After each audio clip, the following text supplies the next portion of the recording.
I'm supposed to be setting. Whoop. I know. Hey. Welcome to the insanity between technology, chairs, head sizes. We got it now. I think we're good. Jaymi. Thank you for being here with me. Hey, you're welcome. The second episode of our wonderful relaunching of our Jamberees, which, folks, we are, now that we're into October and we can get on a schedule, it'll be the first and third Mondays of every month. We will be here chatting with each other about the things that just get into our craw, and we chew on the things that make us excited. And so you're in for a lot of fun. You're in for hopefully the sharing of some good information, and also probably just a little bit of mayhem and mischief, because that's what we are. Heck yeah. We are, Jaymi and I are divination aficionados, geeks, lovers, freaks, passionate people, divination freaks. Addicts, maybe? Yes, perhaps. And no, by the way, this is not Llewellyn's logo. This is for my other podcast, Card Slingers Coast to Coast. Card Slingers Coast to Coast. Jaymi has published with Llewellyn, but she doesn't love them that much. Yeah, Cha-ching, Tower Inspired Life. Yeah. And a bazillion little white books. Oh my God. Yeah. So we are here today. The title of our episode is "The Haunt is On," because yes, it's the beginning of spooky season, but this is something that Jaymi and I have a passion for all year round, and it is the connecting with what is beyond, or depending on if you're string theory folks, what is just existing alongside of us that we just can't quite comprehend with our current human abilities. Mm-hmm. And so it's a little bit of a ghost hunting 101 sort of, but we're going to kind of talk to you about some of the things that have sparked our interest as our passion for this area has developed, and also some of the things that have kind of got our interest in making us going, oh yes, we must try that now. Yes. So, but Jaymi, I think I'm really curious. Yes. Do you believe? And what do you believe as far as communicating with spirits or the beyond? Okay, first off, fuck yeah, I believe. I believe in so much. So some of it, so I guess I should say young Jaymi used to have a belief that all animals loved her. She had animal kinship, almost like the D&D kind of spell where, you can cast a spell and animals will love you and talk to you and all that. But I knew that they weren't going to talk to me, but I thought all animals, because I was teased and, peer abused, and all that and stuff, and just hazed, that, animals could pick that up and they had empathy, because I was also very empathic. So I had that belief until the day that I got, I broke into a pen that had two dogs, a nice dog and a not so nice dog, and got mauled a little bit. My back got scratched up and stuff. Let me just adjust my mirror there. But yeah, I was fine, but that taught me, maybe this stuff isn't that magic, D&D magic way of thinking about things. So, but fast forward, yeah, I loved ghost haunts. I loved, I've worked for a haunt when I was in my teens. And then, of course, years ago, I used to work at a haunt doing tarot readings at Fright Town here in Portland, Oregon, aka War Ravaged Portland.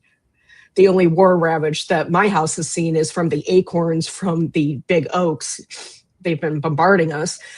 Had to throw that in there, folks. Sorry. But yeah, I believe ghosts exist. I believe there are extraplanar or things out of our visible range and our hearing range, sight, all of our sense ranges.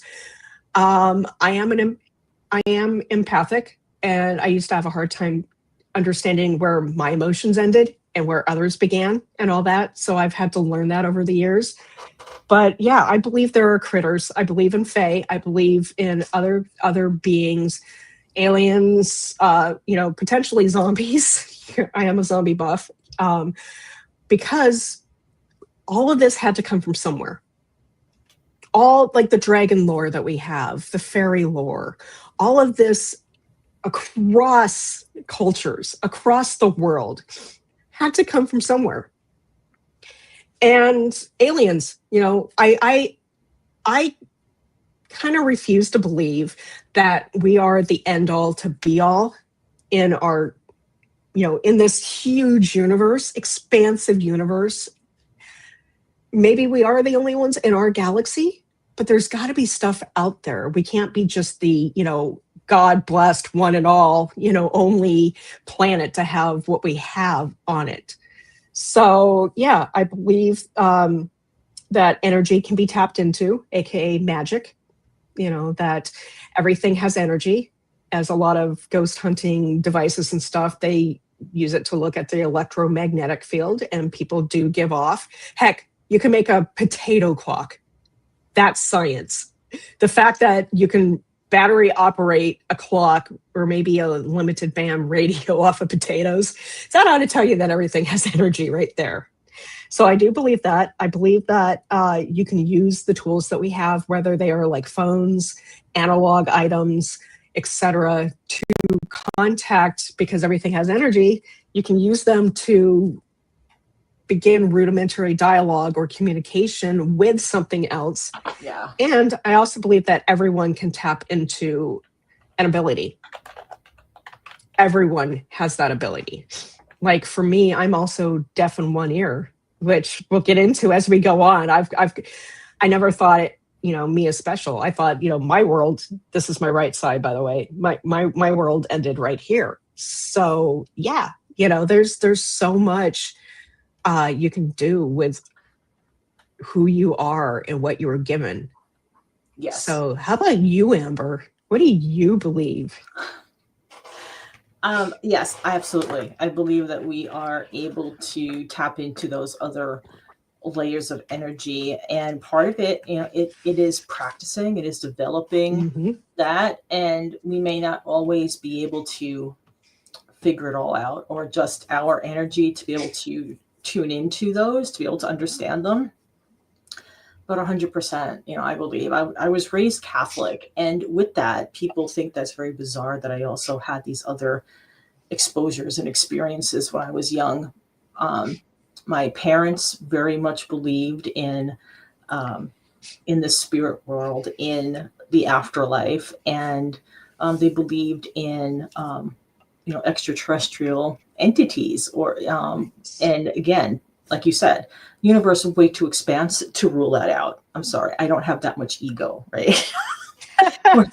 We can't. I might be a Leo, but I don't have that much ego to think that we are the only intelligent, quote unquote intelligent, or intelligent as we interpret it, right? As we define it, being in this universe. And my grandmother had amazing experiences, and death was always something that, a very small child, it never scared me. My parents were always making sure that it didn't scare me. And I think because when I was young, a lot of my great aunt and uncles, or my great grandparents, were passing away. So there was a time frame at a very formidable time in my life where I was going to a lot of funerals. And it didn't scare me, Some of my cousins, they wouldn't even want to go into the funeral parlor. So during the wakes, they wouldn't want to go in. There was a time that I was quite young, and I was at a family wake, and my parents couldn't find me.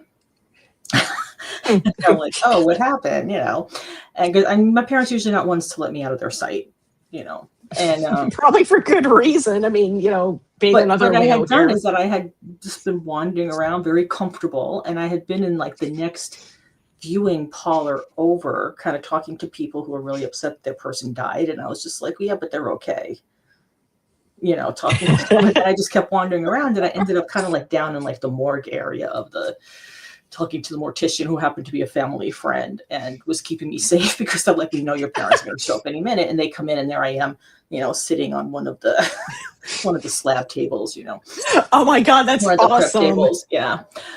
So it was something, but even then, that young, talking to the mortician and him telling me experiences that he had with being that close to people's death, because all death is the shifting of energy. Right? We're just going from what powers this, what people like skin suits, as people call them, right? But powering this to what's powering something else. And it's just another way. And so it's another way of communication. It's another way of dealing in the world. And, our 3D, all right, so we live in a 3D world, and that it's how humans perceive and interact with the world around us. And it's defined by very tangible things, right? It's defined by what is it? Length, width, and height of something. That defines our 3D world. And then the fourth dimension is time. So in order to do that, right, you can pinpoint an object's position anywhere, and all you have to know is the spatial coordinates, right, and a timestamp. And then you can find out where that thing is. But you need to have time for that fourth dimension. And then when you start getting into higher dimensions, that's when people start talking about string theory. And it's just fascinating, absolutely fascinating to me. And if anybody gets a chance to listen to some podcasts, Dr. Liu is amazing. Michael Liu, talking about string theory. He's fabulous, astrophysicist, and string theory is his thing. And it's wonderful, absolutely wonderful. So I will. I believe a lot. Dude, you're talking about string theory, 5 dimensions. Like I've got friends and I've had 5D experiences where things pop in and out of like the middle of nowhere. But yeah, like ghost hunting though. We're talking about like the act of looking for extraplanar. I like to call extraplanar entities. I love that. I love that term. Just because, as much as I've we'll get into personal experiences with it, but I like to think that, like you said, there's something beyond, whether it's heaven, hell, Valhalla, or some other place that our energy goes to, or it's still, bound here just on another plane. We are all searching for that next thing.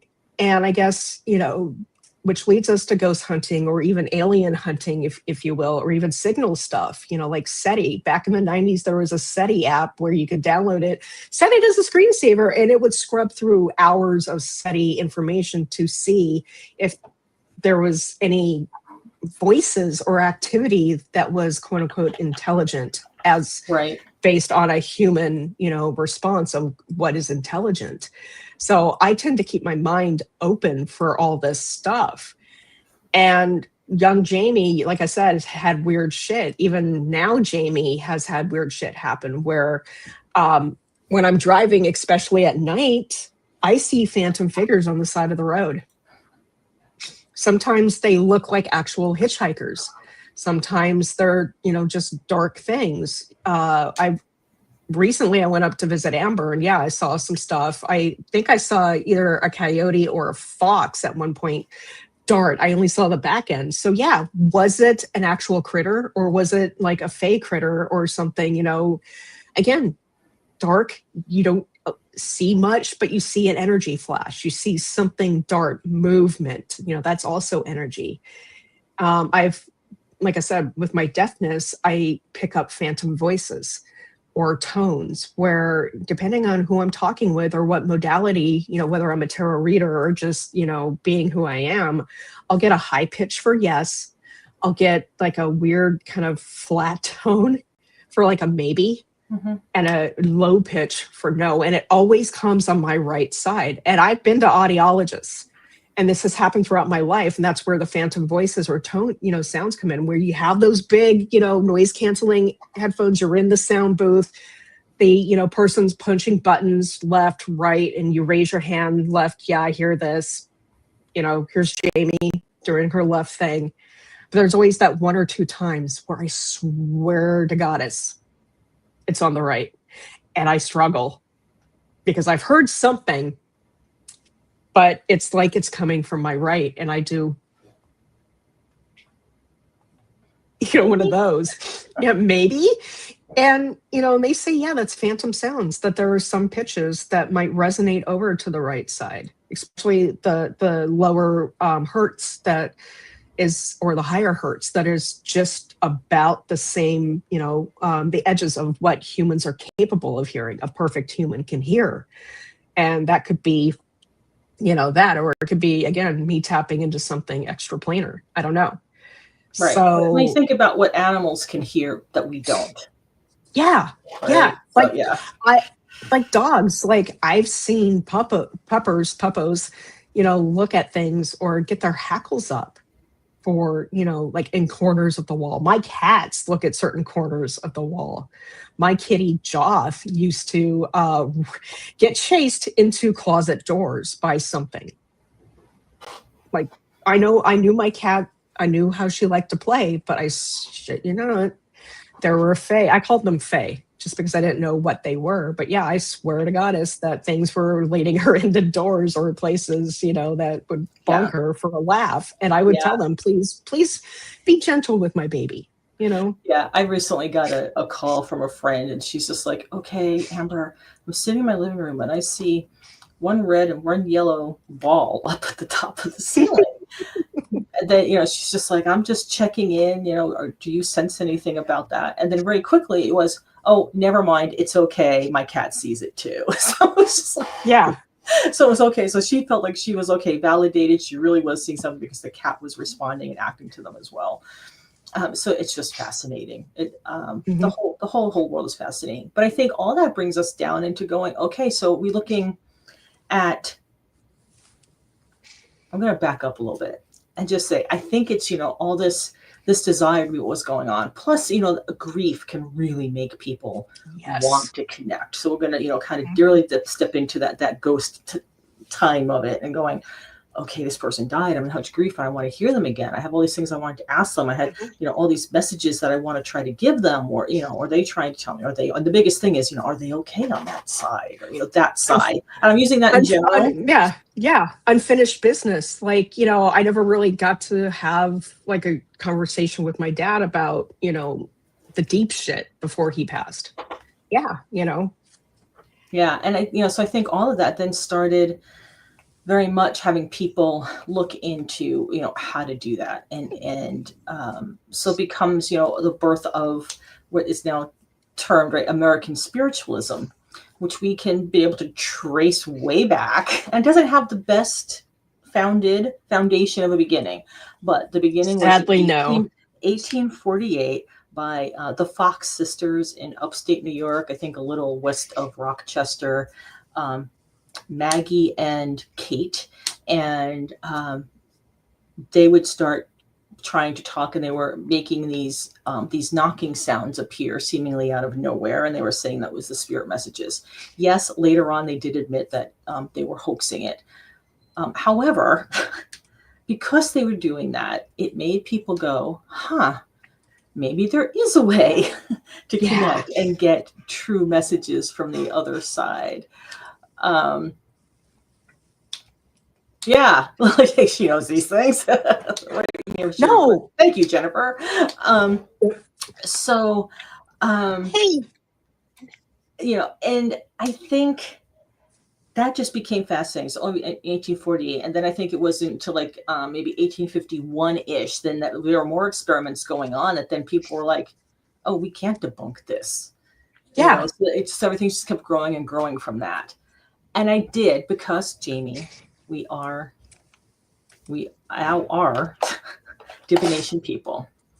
Heck I was curious, and I did the numerology for 1848, which breaks down to 21 and then 3. So you have 21, 3. So if you look at the birth cards for American spiritualism, we have the World and the Empress, which I think is fascinating.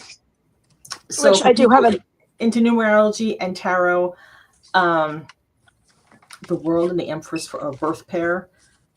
So here's the Empress. it's the potential, right? Because you have that, right? You see the Empress, which is a lot about that budding potential in new growth. Very, very superficially, we're just saying that budding potential, that growth, that nurturing of something, which can then lead to the World card, which is this culmination of what we're doing. A literal circle. The culmination of our desires and the circle, how everything is connected. Well, and what I also like about it is these are my birth cards. So, I guess I'm just as freaky as the two ladies. But I also look at the Empress here, right hand Empress. She's also creative and curious. So here you've got these two girls, these two women who are creative and curious about what happens if we try. And a lot, even back then, it wasn't necessarily talking to ghosts just yet. It was receiving messages from angels or God. Right. Actually tying it back into the religious beliefs at the time. And also what I love about Victoriana period is that they had a huge thing around death. They had a whole death culture that was even separate than the spiritualism movement that, came out of what these two women did. And they were cutting hair, they were cutting eyeballs out, they were cutting teeth and making like jewelry and brooches and stuff out of it. Skin probably even. But yeah, I mean, if you look at, again, that the Empress, that creativity, that lushness, the abundance, and then that full circle of the world, literal, Ouroboros here. And these guys are supposed to be the four major archangels as well, in a way, coming together with a full-grown person yet also naked. Yeah, it's so cool. Yeah, very cool. Yeah, and then I think that people started, from there we start looking at the regular use of seances, and you started seeing the names of different channelers becoming very, very mainstream for the time, and then just holding these accounts, going, so and so is going to be sitting in here and connect with your loved ones because Jaymi's going to be here and she's going to talk to you and tell them what they want. And Madame Jaymi knows all. No. But I think there is a huge difference between a seance and channeling. Yes, and I'd like to know your thoughts on that too. Okay, so I love that we're bringing this up because they're one of my personal experiences with American spiritualism comes from, and I can't even remember what year, but at PantheaCon one year, Donald Tyson came, brought his table, brought his whole seance set up, and then did a hour and a half long presentation, maybe it was even 2 hours, on the actual American spiritualization movement seances. So he broke it all down. He told us about, rapping and table knocking, and his table could even move, and, all the stuff that was in it. So everybody's in the audience. We're all listening. We're all learning. We're all going, okay, so this is how it works, right? He then picks a couple of people from the audience. And this is important because, again, we have all seen him talk about all this stuff, how it all kind of came together and all that. He picks like 2 or 3 people and he decides, he has them step out of the room. They are going to be the participants in the seance. And then I can't remember what he tells us, but he's like, this is the energy we're going to raise. This is the magical portion behind it, the energy raising. I want you all to be quiet. Do not laugh. Do not even smile. Just kind of be, stoic in a way, deadpan. And then he brought them in, and then he, started a seance. And I think 2 of the 3 people were just like, no, this is real. This has to be real. And the cool thing is that we saw him like kick the table or do the under table knocking. And it, so that's, like some of the seance stuff. I've never actually attended a real seance, I don't think. I mean, I've done ritual. But, a seance can be an actual magical ritual if you think about it. But channeling to me is when you get into a different mindset. You basically approach the in a liminal space, or use liminality techniques to Jaymi's in a bedroom, or I'm not in my bedroom. Jaymi's at her desk in her living room right now. But I want to reach out to beyond. So I might, light a candle. I might, close my eyes. I might go into, quote unquote, my mind palace. And then I might invite someone to sit down and then let them speak through me. And, then give advice or have a conversation or something with that critter or being. This happens sometimes. Like for me, I've got friends that I call them spirit guide people. They channel or they are mediums. One of my friends, my dad showed up, and the things that were coming out of her mouth were only things he would say. So I know that there are actual medium folk, actual channelers. I've dabbled a little bit with it, where one fall equinox festival, this is how I found my matron Lilith. I put on a Lilith mask, and I had to kind of channel and become her. So I stilled myself. I learned how to kind of like get into a head state of allowing someone to come into my persona. And some people call it writing, like especially if you look at hoodoo or voodoo scenarios where they allow the Loa or the saints come in and actually take over their body. But in actual channeling, there is that separation. It's like separation of church and state, the two never come together too much. But to me, channeling is a way to tap into the energy, to, really go deep with it. I don't know if that even makes sense. Yeah. It does. It's definitely another layer. Sometimes I look at the seance as this, and science. I've been in a seance where it can be very deep and very powerful.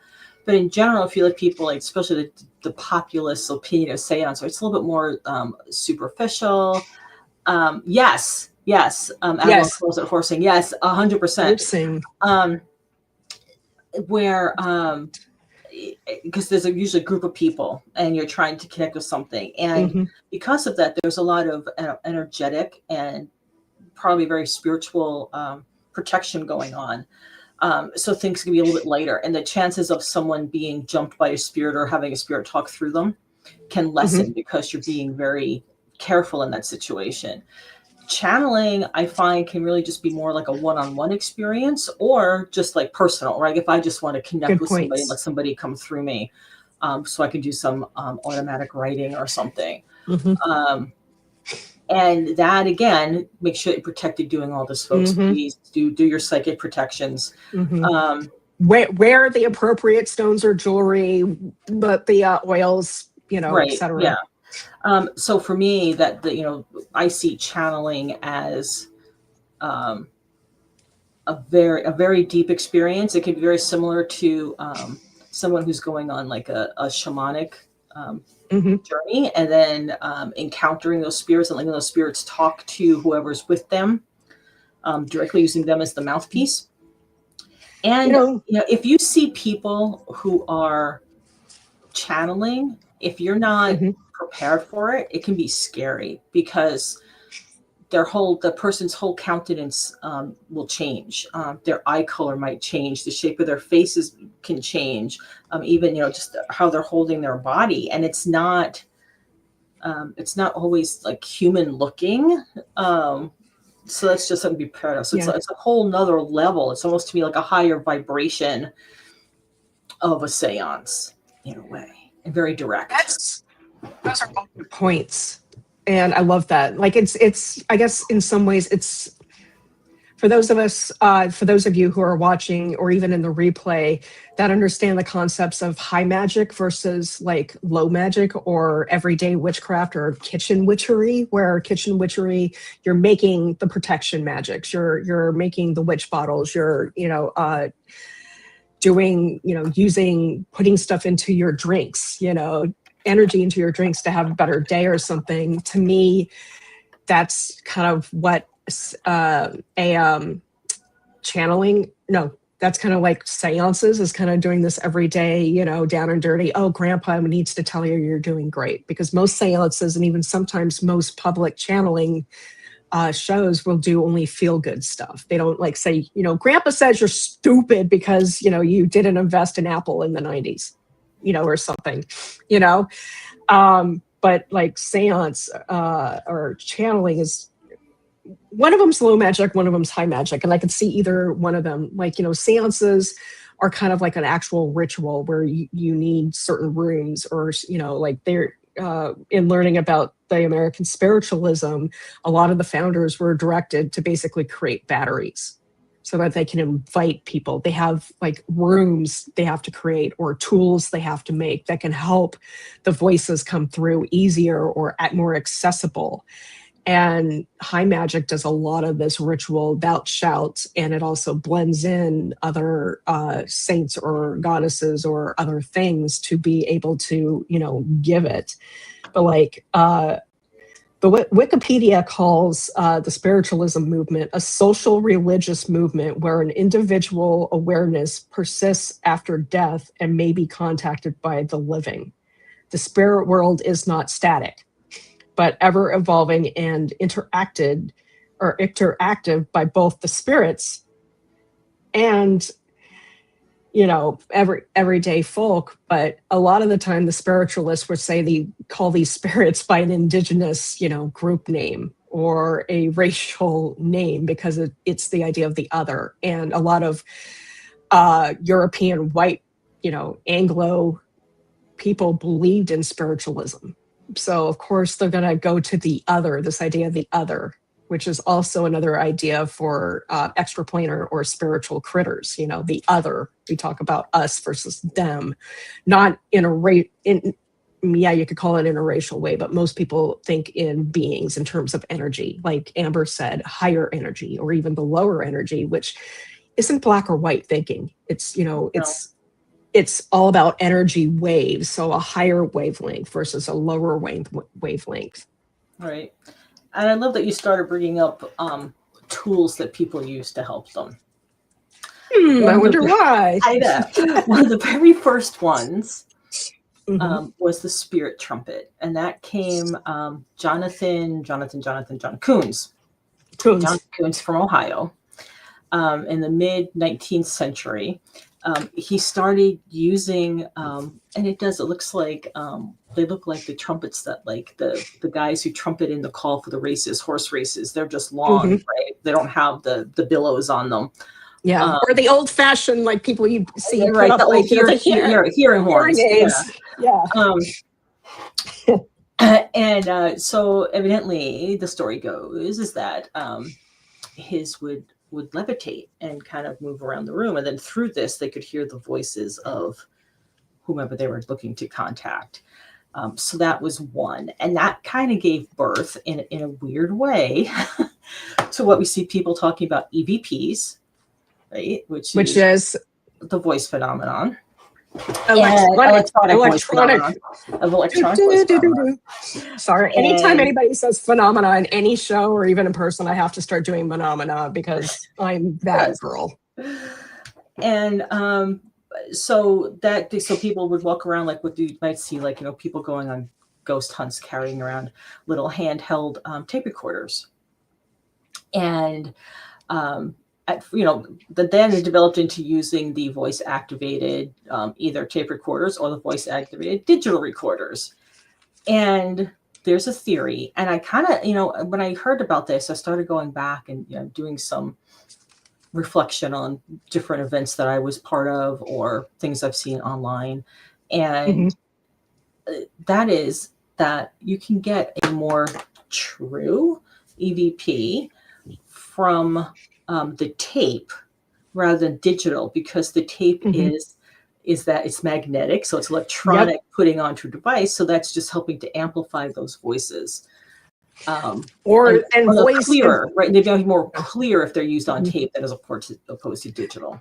And if you think about what voice is or what sound is, it's radio waves or it's wavelengths hitting your ear, and then your cochlea, you know, it goes into your ear canal, it bounces off the eardrum, hits the cochlea.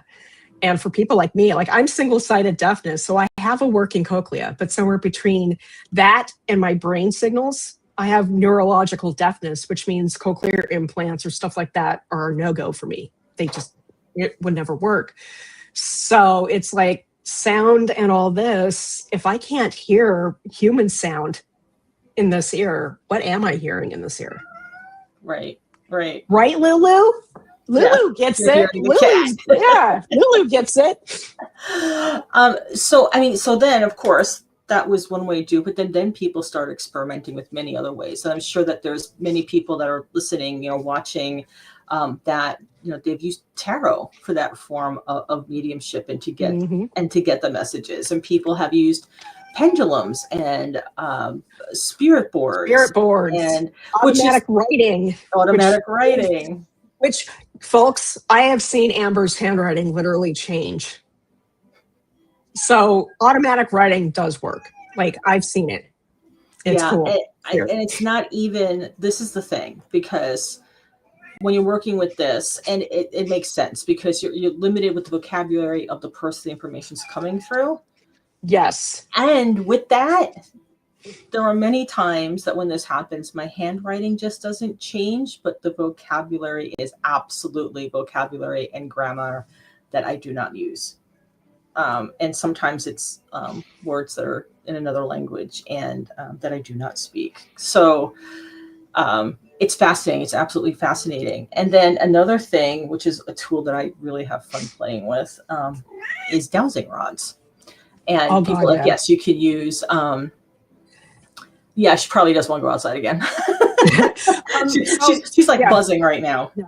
So Amber, show them show everybody your dowsing rods. Yeah. So there are actual this is what the professionals, I guess, use for dowsing rods, and they do work. They're brass. They're 100% brass. I had a friend make them out of just a standard wire hanger from hangers. So you can, you cut out, you take two hangers and you cut them out and then just lightly hold them in your fist. So like with Amber's, they just auto spin. Yeah, these have a handle where they just set into it so they can easily auto spin. Yeah, but when you don't, you just hold it very loose. And I've done chakra checks, like balanced, it's inward, outward. And I have tripped the shit out of many people by doing that. They're like, stop. Get away from me, witch. And I'm like, well, yeah. You asked. Bingo. So yeah, dowsing rods were originally used as a way to find water or other things on people's properties.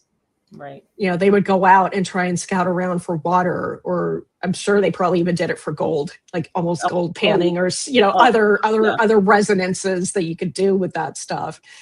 And then pendulums came about, and people would, kind of do the same, but on a map. Is it here? Is it here? Is it here? So it's all connected, folks. Break out the red strings because. And Nancy Hendrickson does a great demonstration of using a pendulum to find the time frame.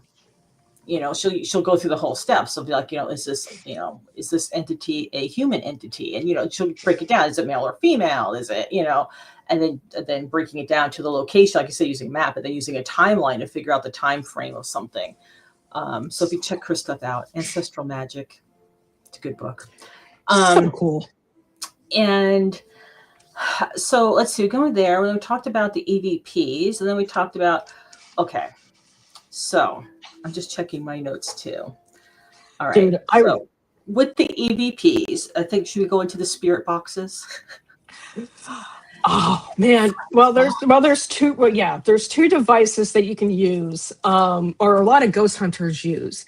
And if you were like me and grew up with the ghost hunting era ish, I mean, I know I'm a little bit on the older side, but like Ghost Hunters was the first show that ever came out to really show or quote unquote expose what ghost hunters did, the equipment, their processes. They also tried to codify some sort of a scientific process so that when people came back and said, you're just faking it, you've got the camera crews and everybody, and you've got, post production that you can just have people, make all the, put in all the woo woo into it.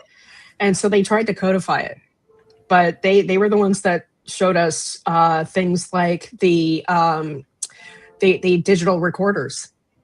They showed us, Jason Hawes and all them, Ghost Hunters. And then the one that's still going is Ghost Adventures on Travel Channel with Zach Bagans, who they're over the top. They did the exact opposite of what Ghost Hunters did. Ghost Hunters tried to be more scientific. These guys were antagonistic. They're like, come at me, bro, show yourself. Well, and there was Kindred Spirits, which that was from cast members who were on Ghost Hunters.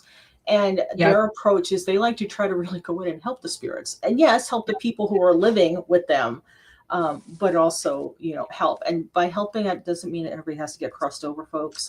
Please do not ever invite you to a ghost hunt where you're going to be going in there and just trying to get the spirits to cross over, because no, that's just rude. Yeah. Well, and if they want to, they do. If they don't, they don't. Yeah. Hi, Karen. Yes, Nancy Hendrickson's new book is Ancestral Seance. And thank you. So we'll put all this down. I'm the one that writes up the show notes after this, gets processed. So we'll put all this stuff down. But the digital recorders basically captured, and some of them captured every crazy sound, because the FAA says you can't put in you can't restrict it. It has to be an open channel, so to speak, to capture background sounds and stuff. Yes, today we have noise canceling items and stuff, but ghost hunting doesn't really use some of the most modern stuff. They go back and, there are people that probably still use tape players to record stuff. But the digital systems, like, what was it called? The Doop-a-Doop. There are so many cool devices and stuff that I wrote down and all that. But there's the EMF detectors where people are checking the electromagnetic frequencies that are a constant in a room to get a baseline, and then gauging changes in that. Mm-hmm. Yeah, they have like 5 dots. You'll see them kind of hold it like this, and the low dot it has less electromagnetic.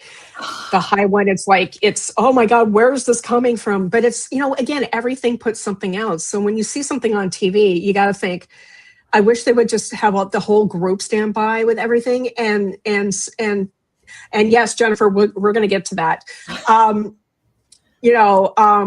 I wish they just, test out, okay, our camera crews have a low EVP level of this, or electromagnetic level of this, because, for me, it's like allergy testing. You have your control, which is histamine, you have your saline, and then anything bumps on your arms when they do the skin test, that's how much you're allergic to. So I wish they would have, shown the differences, because everything puts out beeps, everything puts out sound. Electrical outlets are open and they have a sound to them. We can't pick it up, but they have a sound. That could be something why the cats and the puppies, run over to a wall and go, because they're hearing stuff. Right. But there's that. There's the spirit box, which is basically a broken radio. You can cut a radio, a particular wire in like the old fashioned, radios, and it AM, FM, and it'll just start scanning channels constantly. It won't stop unless you turn off the device. And the idea behind that is that, it's annoying, it's loud, it's jarring, but the idea is that spirits can go into the channels and piece together a statement or a word or something, and that's how they talk to us. Yeah. And then part of all the developments of that is what Jennifer brought up in the chat, which is the Estes method.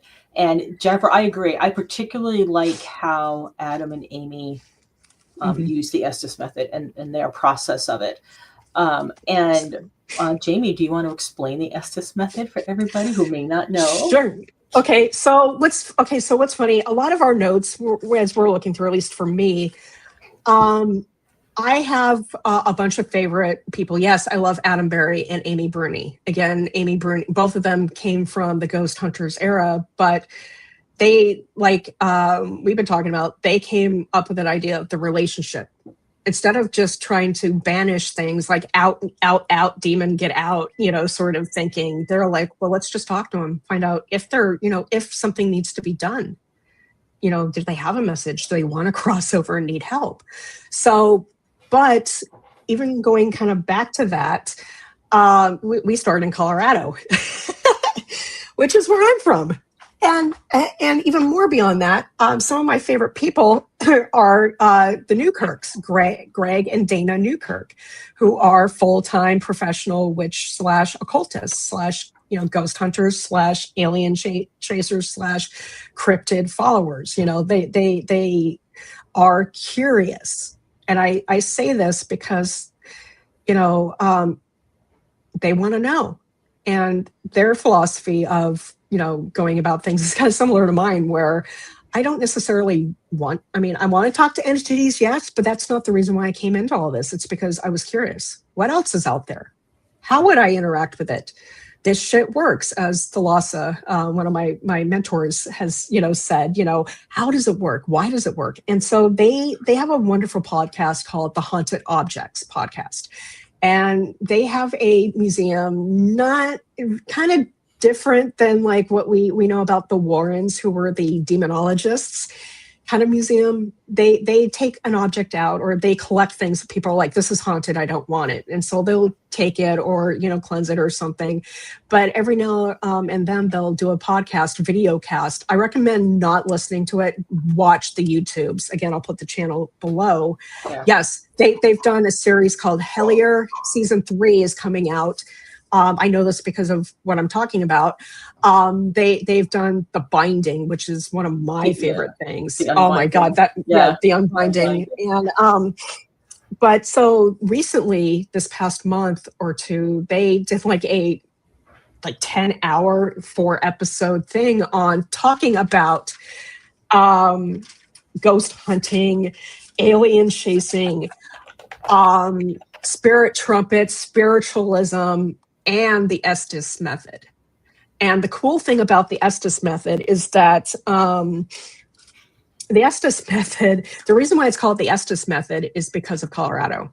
The Stanley Hotel, which I think I was there as a little kid, not as older, and sadly they don't do any of the haunts anymore because the new owners want to, be a beautiful wedding destination / travel resort type thing.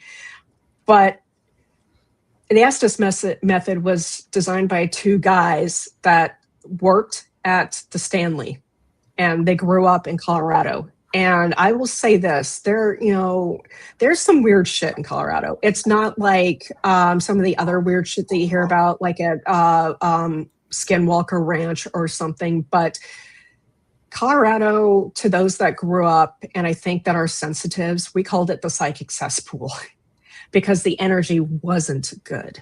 Even like Colorado, and like Portland is different. The Pac Northwest has a lot of water, so it calms everybody down. But Colorado doesn't have that. We have the mountains on the west, and then the brown cloud bounces off of that. So we get a lot of like weird, stuff from that. But there's something odd about Colorado, because spirit boxes, or even the precursor to the spirit box, was designed by a guy named Frank.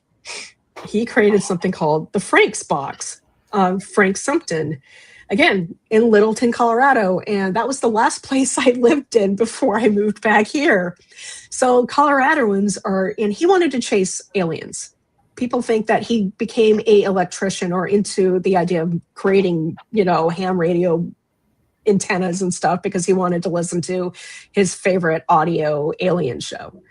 And then he started getting into making these weird boxes that were basically the precursor in a way, but better than what we have as a spirit box. A spirit box, once again, only jumps the channels. What Frank did is he put a microphone into it, and it's like, to Greg and Dana, who have used both, they're like, Frank's box, there's something special about this, equipment, and there are only 180 made in the world. And I actually went on eBay last night trying to find one, and they're not, you can't find them, but they were able to get one. So it's neat. But the Estes method is basically combining everything we've kind of briefly talked about into a whole system. And in a way, they call it a psychic or a divination system. So all you need is a blindfold, because a lot of seances, a lot of people that use the spirit trumpets were in dark, like to be able to see the floating trumpet, or to hear these voices or to get the rapping. You can't tell where the sound's coming from in a darkened room. You can't see the ritual, basically. It helps focus your attention. If yes, you're not trained to just sit with your eyes closed, like Jennifer I know does open eye meditation, which I'm practicing with, and it's difficult. Yeah. But it's that same thing, just be able to go into that state, but not allowing the distractions around the you, so movement. that you can hear and get inside yourself, or be able to experience else what's going on. And so for many people, that blindfold is a big aspect of being able to pull into that space. Yeah. So you need a good blindfold. You need some sort of noise isolating headphones. Yeah. Now the guys that created this, are Connor Randall and Colin. Oh God, not Colin. Connor. My name. I said Connor Randall and Carl begins with an F, and I can't remember his last name because I can't pronounce it correctly. But they were up at up in Estes Park, which is a park in Colorado, which happens to be where the Stanley Hotel is. That's how they named it. But they started playing around with their spirit box and headphones, just connecting it, and that they would sit there with their eyes closed, and another person would, basically ask a question and then wait for the other person, the receiver, to say whatever they heard. And they realized they needed that blindfold because there's too much interaction or, things around them. But Jennifer, I'd love to see how, like, those of us that have to keep our eyes open, would do something like this, of course, or with me, considering I can't hear in one ear. So you need some sort of noise isolating headphones. And these guys are like, if you want to do the Estes method, you need exactly what we used. If you want to reproduce exactly what we've done, what they use are Vic Firth noise isolating headphones, not canceling, isolating. Yep. And Connor is a drummer, so he brought in his particular headphones because it drops the decibel range that you can hear by 25 decibels. So it silences what's out here so that what you're getting is more, into your head. So you need some sort of isolation rather than canceling, because you want to hear all the tones. You want to hear the static. And, these guys will just take a lot of that out. So you're going to miss a lot of the stuff that's coming through digitally or magnetically or energetic wave vibe. And the last thing you need is a spirit box.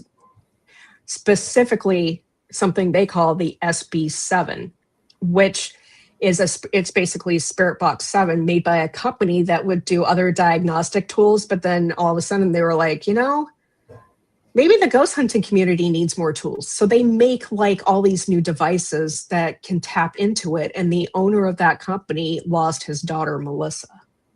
So he also has an interest into talking or seeing what's beyond.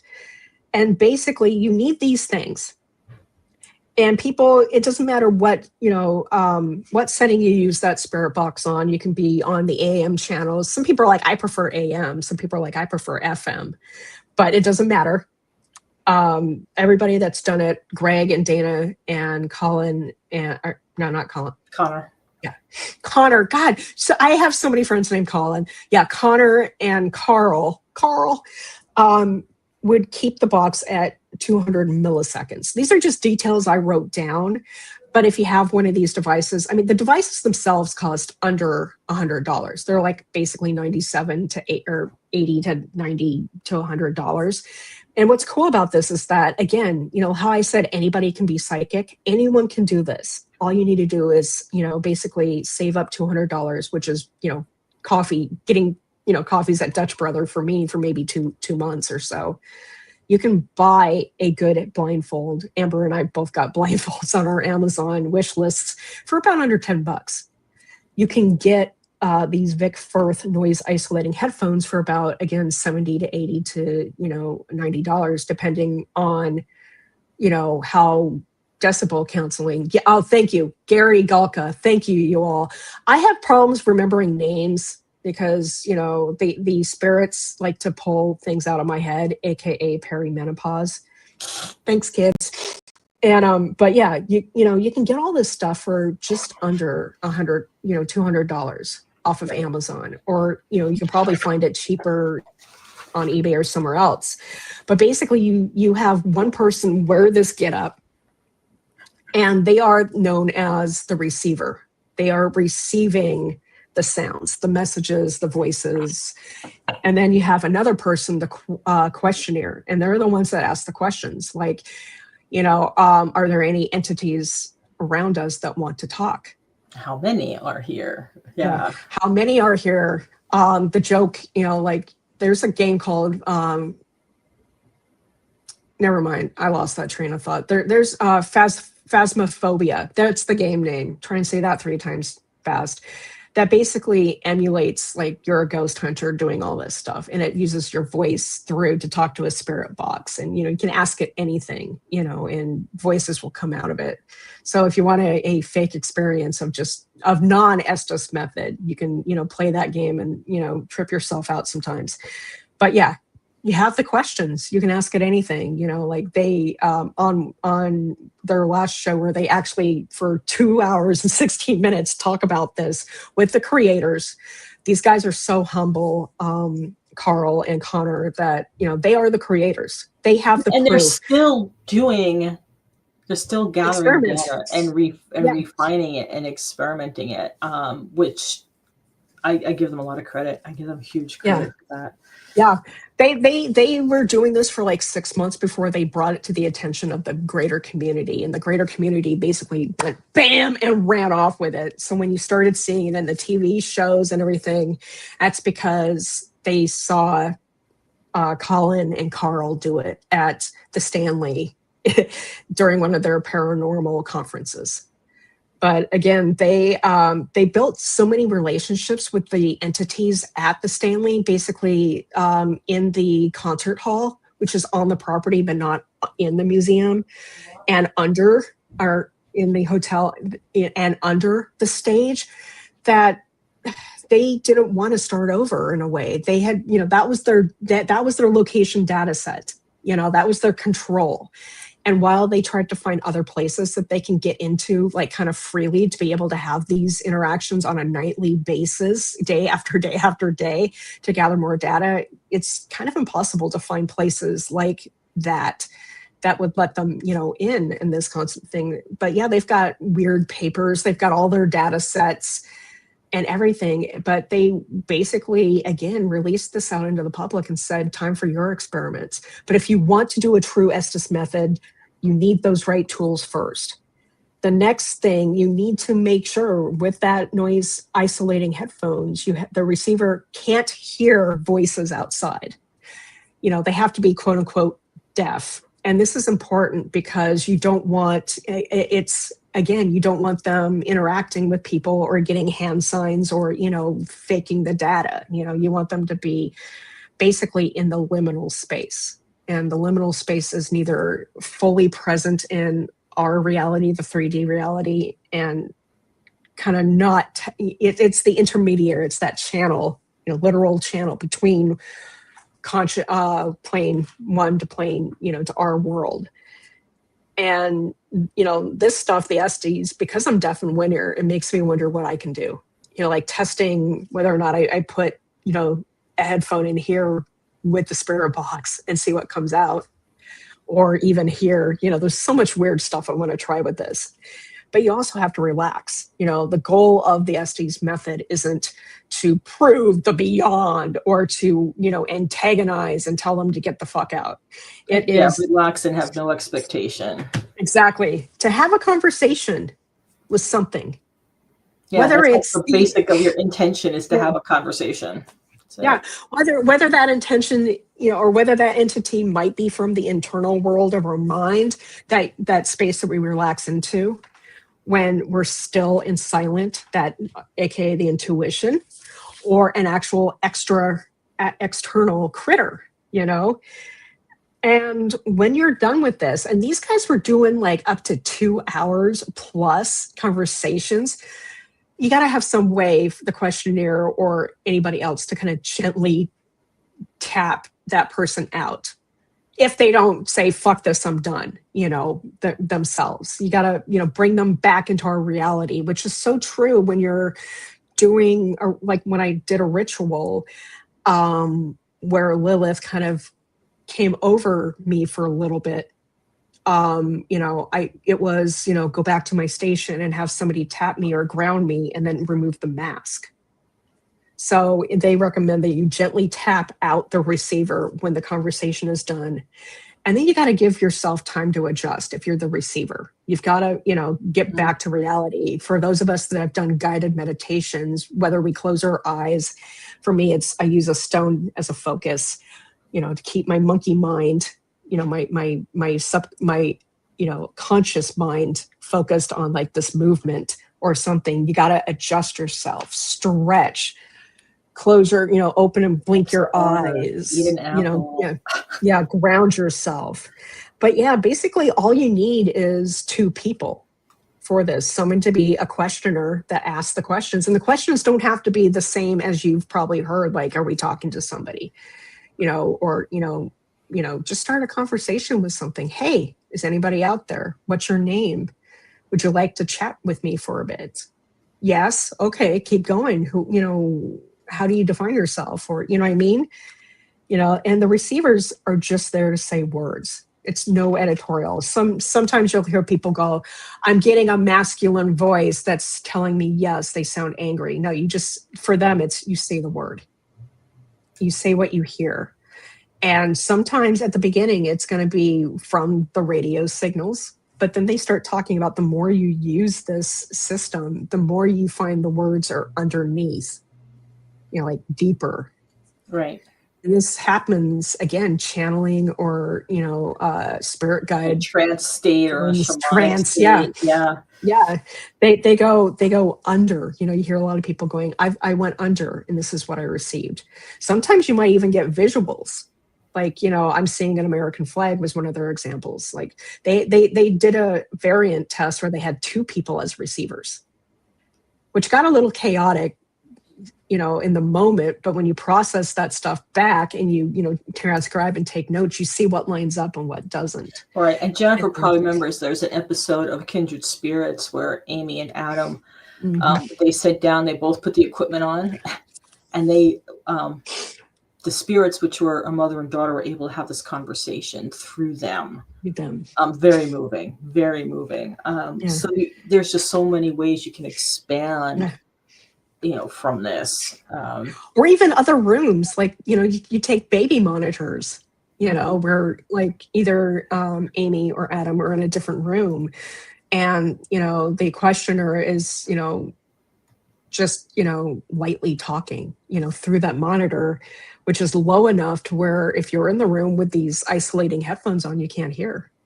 You know, in TV is a weird and magical place. You know, we get to see these things, but, you know, there's so much more happening. Like they don't show you the setup. They don't show you probably, hey, can you know, all the testing of, can you hear me? You know, like Amber, can you hear me? You know, can you hear me now? You know, what about now? Hey, Amber, you know, say something stupid or something, or, you know, say, you know, you're a bitch or something, and have Amber go, well, I heard that, you know, type of thing. You know, that's a lot of that stuff that gets cut out. A lot of that boring stuff, the setups, the whole, you know, editing, the timing of things. You know, when you're seeing things on television, everything is edited down so that you're not having these possible, you know, 5, 10, 20-minute intervals of just sitting there and waiting and listening for what's lying underneath and being able to speak it. You know, they're able to edit that down because, you know, no one paid attention to those shows if they were the actual length of what it can take. Yeah, they this particular podcast or this video cast on the Estes method, they talk about they have 7 indicators of a really good session. but they're only releasing 5 right now, which I thought was more than generous. Like, they were nervous to release some of this stuff because, again, this is their baby and they were the beginners, but they're so goddamn, I mean, well, it's good that they're so goddamn humble. You know, they want people to play with this. They want people to come back with, you know, to them with their data points and everything. But it's really neat to have heard a bunch of this. Like they say, like, you know, look for the indirect context specific answers. Like, sometimes, again, going back to what Amber said, you don't have the vocabulary. Older spirits don't know what a phone is. They don't know what the blinking, you know, they talk about these boxes as the blinking light, you know, come to the blinking light and talk. You know, there's an app in the 90s that you could get for Windows. They were joking about how the spirits only communicate through IBM machines, which, you know, back then that's what we called Windows boxes, you know, just the PCs. Why not Macs? Well, in the 90s, Macs sucked. I didn't even use a Mac. And I am a diehard Mac person. I love my Mac. I love my iPhone. I love my iPads. But it's, you know, it's kind of funny that, you know, people could kind of mock a spirit box or EVP voice machine through giving like encoded digits, ones and zeros. But, you know, and Frank of Frank's box would use this, and he realized, you know, some of the voices came back and said, we're tired of interpreting the older voices because they don't know how to use a computer. So that's why he, you know, also created the Frank's box. He's like, I got to find something that all the entities can use, you know, throughout time, you know, something that they could understand, and they understand the wavelengths, the magnetic, you know, resonances. So, you know, it's really cool that, you know, sometimes these indirect answers, like one of the examples is Dana's cut talking to, they joke, her alter ego, you know, and Connor is like describing a spirit box, not saying spirit box, but he wants to know the color of what that board is. And this entity, a spirit board, not a spirit box. Oh, sorry, spirit board. God, sorry. Yeah, spirit board, you know, like an Ouija board that they had that was actually colored pink. And he wanted the entity to, you know, say the color. And the thing came back and said, Barbie. Color. Which to most people, you know, the first color that comes into mind is pink. So stuff like that is an answer, and it totally answers this. But they also talk about, so how does it work? You know, you could be speaking with a discarnate intelligence, which includes non-human entities, you know, again, demons or extraplanar stuff, fae, et cetera, et cetera. Could be talking to a dead person. You could be talking to each other via ESP or clairvoyance or other psychic phenomena. You know, like the questioner could be projecting the question into the brain, or ask, you know, projecting what answer they want just by thinking about that. Or the receiver picks it up from, you know, if you have other people present, you know, that questioner is going to ask the question, and everybody's going to be like, it's blue, it's blue, it's blue. And that person, you know, the voice might say blue or teal or something, you know, along that line. It could just be coincidence, but they said that they've done enough experiments with the Estes method / spirit box / EVP machines separately to know that weird shit happens with this all the time. And that's the point that interests me. It's not, you know, I mean, like even in tarot readings could be coincidence. Tarot readings could be cold readings where we read, you know, if you have somebody in front of you or via screen, you know, you're reading the body language, you're reading the energy, you're picking up on something. But weird shit happens, even when you don't know the question, and the person walks away stumped because they're like, how did you know that? Could be coincidence, or it could be this shit works. The reason it works with the SB7 is because the voice, they think the voices don't come from from inside the device. Again, there's no way for I mean, yes, you can hear the receiver, but there's no microphone for them to play with. A lot of people think that that's why the spirit box works, is that they tap into these, you know, the frequencies of the radio system, and they grab and pick. But it's projecting that sound wave. There's no way to bounce it off for them.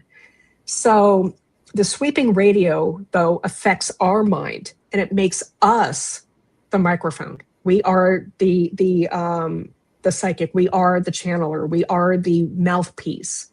So we are the microphone for the spirit. Spirit here, might, we might get the words, or this puts us into that trance state, right, Jazz? Right, my kitty's now meowing. Puts us into that trance state to where they can inject the words into our mind, and that's what we say. It's that conscious shift into it's a conscious shift into subconscious. Again, shamanism, trance. We're focusing our energy, our level, our hertz, if you will, our megahertz. No, our sound hertz, our energy levels to a different, shift, right, to tap into it. We become the antenna for the entity. So we are, again, that megaphone. We are our energy is aligned to their frequency. And so they can, use us. What I loved is one of they were talking about mind is a gateway to communicate with them. I mean, whether you say this is wishful thinking or bias confirmation, you're hearing the words not at the, there's like 3 levels of this, gateway. At first, you're like, this is wishful thinking. It's bias confirmation. I hear it because I want to. And for me, as hard of hearing, even listening to these things with my ears closed and me shoving my earphone in, I can't tell what these things are saying. Even in EVP voice recordings, even when they show you the words on screen, and that's that bias confirmation of, oh, they're showing you what you say, your mind's like, oh, now I can hear the waves of the sounds, or that voice is making in English or in another foreign language. But as you go deeper into this, you're hearing words not of the broadcast. People talk about it's under the waves. It's under those waves, the wavelengths. Yep.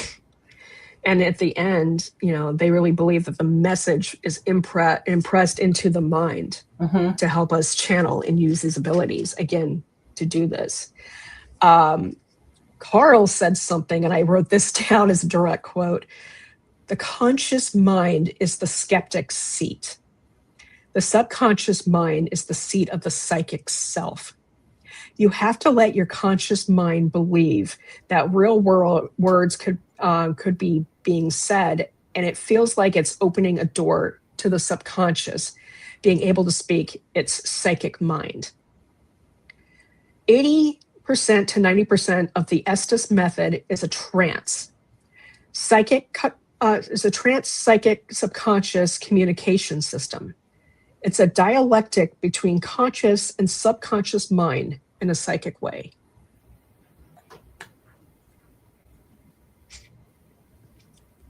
It demystifies psychic ability, which is normal and something we all do at the time. That's something Dana said. Yeah. And then Connor said it's basically the Estes method. It's training wheels for psychic powers. Exactly. So anybody can do this. And I even found an article, it's on my tablet, that talks about doing the Estes method solo, which I think, he was trying to do it like, you have external questions pre-recorded or stuff. But I think doing it solo is just like a meditation, or going, into a deeper trance where you put on this stuff by yourself and then you just see what comes up. And then, you record it in your journal out, however long you stay in that state.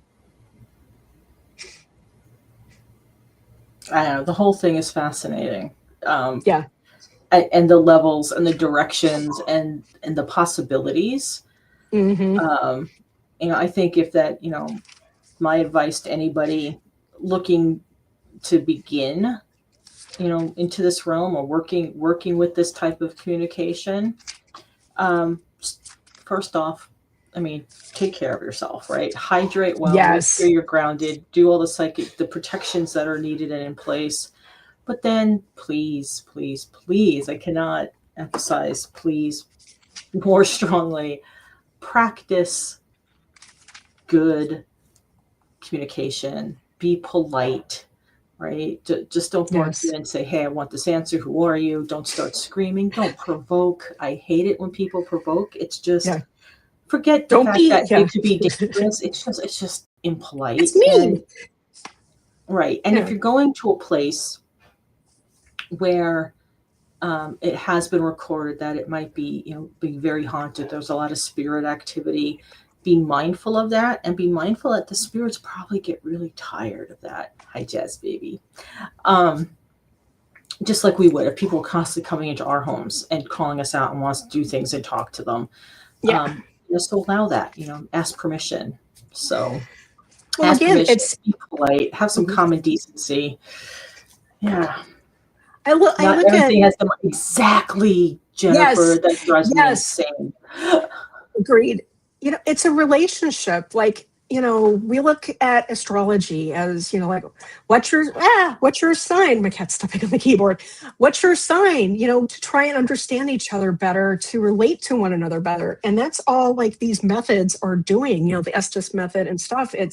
We are trying to be, relating to other things that we might not see, things that our pets might see or other critters might see.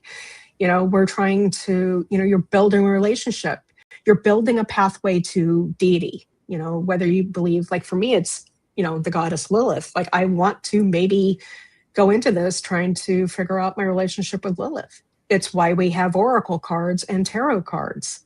We build relationships with others to help them or just to dialogue, like Rachel Pollack in a walk through the Forest of Souls. And A Forest of Souls, the new expanded edition, she used the cards to talk about the nature of God. What are you? Who are you? So it's just another tool in our toolbox that we can use to relate to the universe, to God, goddess, to critters, to the dead, whatever, to aliens, whatever you want to call it. Maybe even, passed on animals. I've had my last cat, Clouder, I've had a couple of pets pass away and in this house. And I know they're still around.